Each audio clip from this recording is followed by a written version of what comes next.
itulah yang terjadi pada debat dari calon wakil bupati di Bojonegoro yang jadi viral belakangan ini, menuai perhatian dan juga ini menuai komentar miring dari masyarakat. Sejatinya pada saat itu sebenarnya hanya calon wakil bupati saja yang mendapatkan kesempatan untuk beradu visi misi dan juga beradu program satu sama lain. Tapi ternyata yang dilakukan oleh salah satu calon wakil bupati malah mengajak pasangannya, yaitu calon bupati, untuk kemudian berbicara bersama, menyampaikan ide bersama yang sebenarnya menyalahi aturan pada saat itu. Kemudian KPU mengambil sikap untuk menghentikan proses debat berlangsung. Nah, ini nih yang masih terjadi hal seperti ini sebenarnya. Bagaimana sebenarnya? Apakah memang tidak cukup informatif KPU memberikan, Bawaslu juga bergerak, tidak ada preventif, karena tadi kita juga sempat sampaikan atau berbincang mengenai hal ini pada saat jeda bersama Kang Diki dan juga Mas Umam. Mas Umam, apa yang terjadi sebenarnya seperti ini nih? Iya, kalau dalam kasus Bojonegoro, saya pikir ini evaluasi cukup serius ya, terutama bagi penyelenggara pemilu. Dalam konteks ini pilkada ya, karena aturan teknis dalam konteks debat tentu harusnya sudah dikomunikasikan dengan baik dengan masing-masing pasangan calon. Nah, oleh karena itu kalau misal kemudian ada fenomena seperti itu dan kemudian akhirnya dihentikan, ya ini menjadi evaluasi total bagi penyelenggara pemilu dan sekaligus juga masing-masing calon tadi, terutama yang kemudian menciptakan kegaduhan ya. Dan kegaduhan ini bukan sesuatu yang terjadi secara alamiah, apalagi dalam konteks politik. Di lapangan itu seringkali kegaduhan itu bukan tercipta, tapi diciptakan. Artinya di-create ini, betul? Bisa saja itu menjadi sebuah bagian dari agenda aksi, kita juga tidak tahu bagaimana dinamika di lapangan. Apa yang coba, jika memang seperti itu, apa yang coba ingin didapatkan? Goalnya apa? Ya, goalnya barangkali salah satunya adalah mendelegitimasi kredibilitas dari penyelenggaraan pemilu, atau barangkali ingin menunjukkan ketidaksiapan dari salah satu masing-masing pasangan calon yang kemudian berdebat misalnya. Dan ya ini menjadi sebuah evaluasi, saya pikir cukup serius dan dalam konteks, jadi kalau misal kita bicara kemudian ekspektasi kebijakan publik ke depan dengan model begini, saya kira nggak nyambung, dan ini adalah bagian dari tragedi demokrasi lokal. Dan kalau misal kemudian ini bisa merembet ke yang lain-lain, saya pikir ya rakyat yang kemudian menjadi korban. Kalau melihat profil cakarannya seperti ini, saya jadi ingat Bang Andi tadi sempat ngomong sebelum jeda, partai-partai itu kok calon seperti ini diajukan, begitu Mas Umam? Ya, memang ini total ya, ini total evaluation ini.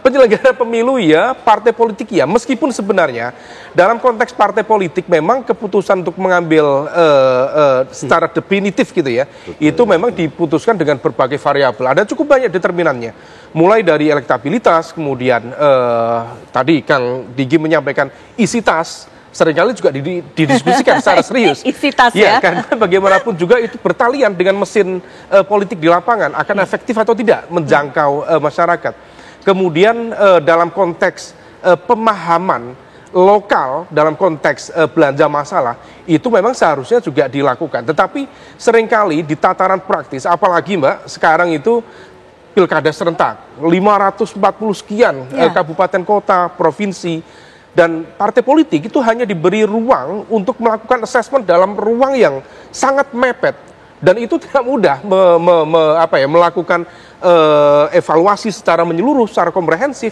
kapasitasnya, kemudian kekuatan timnya, sampai kemudian elektabilitas. Elektabilitas gampang bisa disurvei, tetapi bicara tentang kedalaman pemahaman para pasangan calon terhadap konteks lokal, itu juga tidak mudah kemudian difilter secara secara mendalam.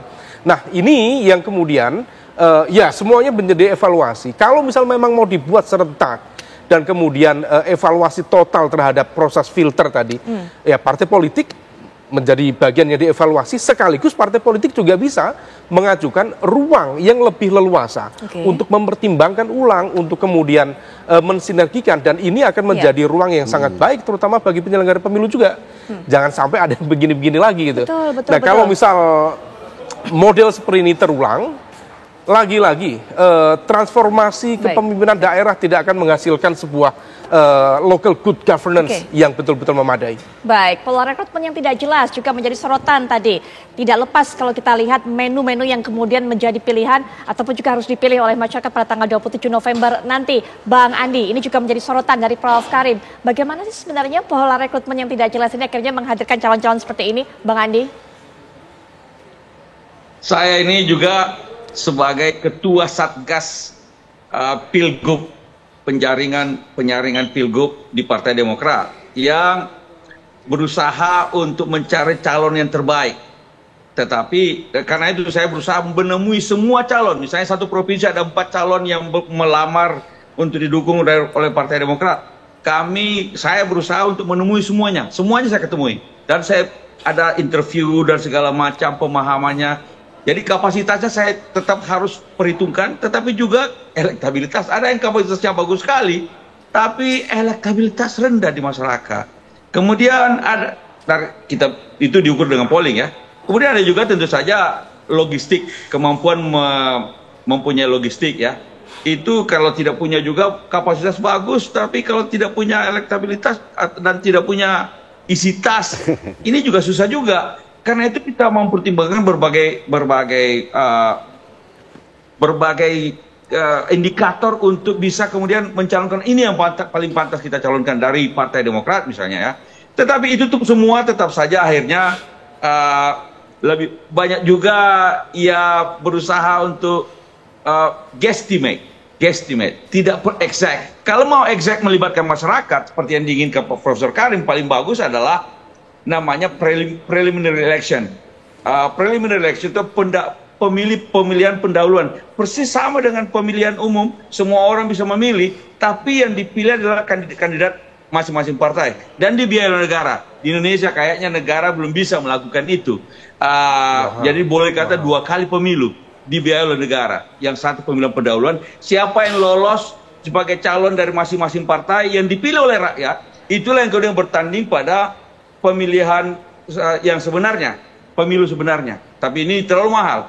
Model konvensi itu sudah dicoba oleh Partai Demokrat. Ternyata ya seperti tadi dikatakan Pak Karim bahwa hasil konvensi tidak linear dengan elektabilitas yang sesungguhnya, sehingga sementara partai politik mau menang, untuk apa sekedar mengajukan kandidat tapi tidak bisa menang.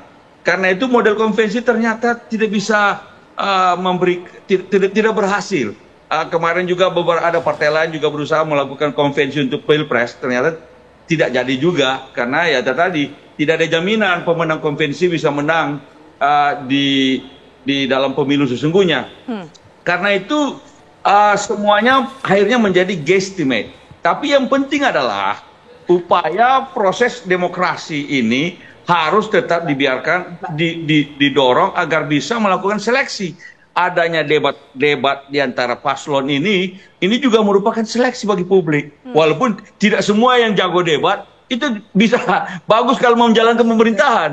Karena itu hati-hati juga yang istilah Pak Prabowo yang hanya bisa omon-omon, jago omon-omon, tapi kemudian track recordnya bagaimana kalau dia menjalankan pemerintahan dan sebagainya tidak jelas. Nah, karena itu memang rakyat kali ini demokrasi menghendaki pemilih yang cerdas. Tanyalah, mau tahulah apa yang kira-kira latar belakang dan kemudian track record dari masing-masing paslon tersebut. Kalau tidak jelas, kita pilih yang jelas-jelas saja. Yang jelas kapasitasnya dan juga elektabilitasnya bagus dan kemudian juga bisa sambung rasa dengan rakyat. Okay. Karena itu memang ini bagaimana komunikasi politik harus dilakukan, harus dilatih. Nggak bisa begitu saja, namanya mau ujian aja kita latihan, kita belajar. Mau jadi bupati tidak mau belajar, ini kan sama aja bohong kalau gitu. Iya. Prof Karim, ada upaya penyaringan dan upaya penjaringan yang seharusnya bisa maksimal atau menghadirkan calonnya maksimal kalau kata Bang Andi tadi, tapi tidak cukup ideal dilakukan, diterapkan di Indonesia. Sehingga kemudian ya tidak cukup mudah juga untuk bisa para partai politik ini menemukan sosok yang semuanya memenuhi unsur secara seimbang, baik kapabilitasnya, elektabilitasnya, ataupun juga isi tasnya tadi atau logistiknya, Prof Karim. Hilang. Prof Karim mohon maaf, sepertinya masih di mute, kami tidak bisa mendengar suara Prof Karim. Ya. Saya juga harus buka kartu ya. Saya juga diundang untuk menjadi pewawancara di beberapa partai politik ya. Tetapi masalahnya ada 2 menurut saya. Pertama, memang latar belakang yang mencalonkan diri, mendaftarkan diri ke satu partai itu tidak sama ya, dan seringkali satu orang kandidat bakal calon itu mendaftar di lebih dari satu partai. ini menegaskan bahwa mereka tidak punya preferensi. Artinya kalau gagal di Partai Demokrat mungkin diterima di Partai Gerindra atau mungkin pakai Golkar atau yang lain, gitu Bang Andi ya. Ketika diwawancara muncul seperti itu. Nah kemudian yang kedua, fakta bahwa wawancara itu tidak pernah bisa mengungkap soal karakter gitu ya. Dan seringkali karakter ini yang menjadi persoalan seperti yang muncul di debat-debat yang disorot tadi gitu ya. Padahal kita tahu kalau orang kurang pengetahuan kan bisa diajari, kalau kurang pengalaman kan bisa dilatih. Tapi ketika karakternya yang lemah gitu ya, apa obatnya? Ini yang kedua. Kemudian yang ketiga, sayangnya kemunculan hal-hal seperti ini itu kan membuat masyarakat terlegitimasi soal kepercayaan masyarakatnya. Akhirnya apa? Akhirnya harapan menjadi kurang. Dan kejadian-kejadian yang lucu tadi, yang tidak masuk akal, dan nyaris mustahil itu sebenarnya terjadi di ruang publik semacam itu, di forum resmi. Ini kan hanya mengukuhkan tuduhan sinisme bahwa in politik stupidity is not handicap kan gitu ya Bang Andi ya. Ini kan kalau sudah begitu, maka pemilu yang seharusnya menjadi pemasok udara bebas, udara murni, semangat baru, dan pemimpin yang mestinya membawa harapan baru, ini tidak akan terjadi. Malah jauh-jauh sebelum pemilihan sudah tidak ada harapan. Apa yang akan bisa diharapkan ketika pemilu sudah menghasilkan pemimpin definitif? Namun saya merefleksi gitu ya, apa yang dikatakan Mas Umam tadi tentang bagaimana nestapanya demokrasi lokal. Malah saya bertanya, loh jangan-jangan ini cerminan demokrasi nasional kita gitu loh. Apakah dalam level nasional seleksi kepemimpinan sudah dilakukan secara teratur? Apakah partai politik benar-benar menempuh seleksi yang lebih ketat? Bahkan saya pikir masih lebih ketat di daerah, ada partisipasi publik mendaftarkan diri di partai di tingkat pusat, kita tidak tahu kan gitu ya. Nah, jadi menurut saya kita tidak bisa mengadili sebuah fenomena atau kita tidak bisa menilai sebuah fenomena dari hasil akhirnya. Nah, makanya memang paling-paling kita jatuh pada kearifan yang sangat sederhana. Ketimbang tidak ada peta sama sekali, maka ada peta yang kurang sempurna itu lebih baik ya. Dan sebaik-baik komunitas kan ada pemimpinnya. Nah, tapi mestinya ini menjadi catatan bagi partai politik dan khususnya bagi mereka yang punya niat untuk maju dalam kandidat apapun, bahwa kepemimpinan itu pertama dekat sekali antara mimpi dan mimpin. Kemudian yang kedua, pemimpin terbaik itu selalu diharapkan oleh setiap komunitas. Maaf ya, kita diajari dalam film misalnya, bahkan komunitas bajak laut saja ketika dia memilih pemimpin akan dipilih pemimpin yang terbaik. Yang terbaik dalam kapasitas mereka, yang dipilih satu di antara mereka, yang terbaik di antara mereka, yang paling banyak menampilkan nilai-nilai yang mereka inginkan gitu ya. Nah, jadi one of us, the best of us, the best of us, sayangnya itu tidak terjadi ya dalam kepemimpinan kita. Sehingga apa yang dipikirkan oleh mereka yang diberi amanah untuk memimpin dengan apa yang dipikirkan oleh rakyat itu menjadi tidak nyambung. Jujur harus kita katakan, lahirnya pemimpin itu menciptakan sekat gaya hidup pemimpin dengan rakyat yang dipimpinnya. Coba kita bayangkan, latar belakang menteri, latar belakang gubernur dibandingkan dengan jumlah masyarakat miskin, terdidik, terbelakang di daerahnya, kesenjangannya menganga.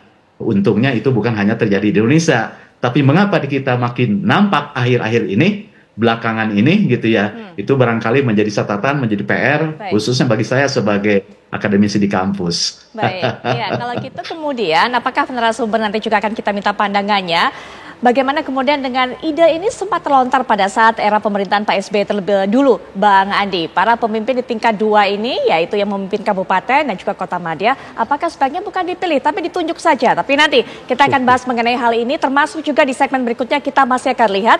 Ini salah satu debat juga yang viral, ini adalah pada saat itu debat dari calon Bupati Nganjuk, yang tadi sempat disinggung juga oleh Mas Umam mengenai inovasi. Nanti kita akan sajikan sesaat lagi.